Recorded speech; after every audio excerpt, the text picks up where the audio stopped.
There are bigger communities. There are communities that have been here longer, that are older.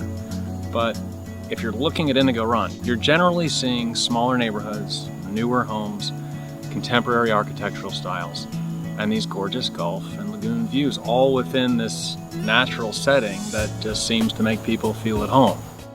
Our Keller Williams office is at the front gate of Indigo Run, and people are always surprised when we drive through the gate. You go from one of the busiest areas on the north end with Main Street restaurants and shopping, all those vacationers, speeding past the gate to get to the beach, with very little awareness of how different it looks inside the gate. These low-density neighborhoods leave so much more room and green space, bike trails, two of the most sought-after golf courses on the island. So much of Indigo Run still looks like what it was before it was Indigo Run. In the 40s and 50s, they were harvesting timber here, and the first roads and the Golden Bear neighborhood came in 1984. But the first home wasn't constructed until 1992, and that was also the year that the Golden Bear golf course opened, and the golf club came 2 years later in 1994. So in 2001, the Indigo Run Community Owners Association took control of the community, which put us on track to where we are today.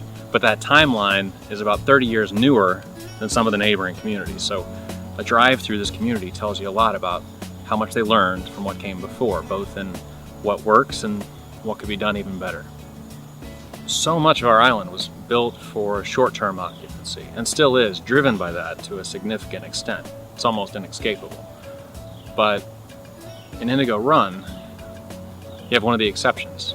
I mean, 3 out of 4 Indigo Run residents are here full-time. The Golden Bear has just 537 home sites. Of those 537, 461 are built, 7 more being built now, and there are just 69 lots remaining. It's primary and secondary homes with a range of recreational options available through Club Corps. The most notable has to be the golf. And Golden Bear has a Jack Nicklaus 18-hole championship course. The golf club has a private Jack Nicklaus and Jack Nicklaus II designed golf facility, and Sunningdale pool and tennis area. There's a Junior Olympic swimming pool, sun decks, children's wading pool, and a nice shaded playground. There's also 6 hard-true clay tennis courts with practice equipment and tennis league competition for men, women, and mixed teams. Another great facet of ownership in Indigo Run is Indigo Hall. When it's not being used by the women's club or the men's group, has these legendary breakfasts the first Tuesday morning of every month. Any other time, Indigo Hall is available to residents for special events and family get-togethers. And we have to talk about Hilton Head's #1 amenity, the beach, which is just a short ride away. Indigo Run owners can have access to Islanders Beach, Park, or any of the town beaches with an annual beach sticker. You have the front gate on Hilton Parkway or the back gate on Marshland Road, so you're close to just about everything on the island, but within this impeccably maintained natural environment that feels miles away. That allows for some great conveniences and flexibility, getting to the beach on the north end or south end. And when you get to introduce people to this area, I mean, there are a lot of great communities that when you drive through the gate, people go, wow, look at the thing, the gator, the amenity, the lines of bicycles waiting for all the vacationers, which is great. But when you bring people inside the gates of Indigo Run, it invariably goes a different way.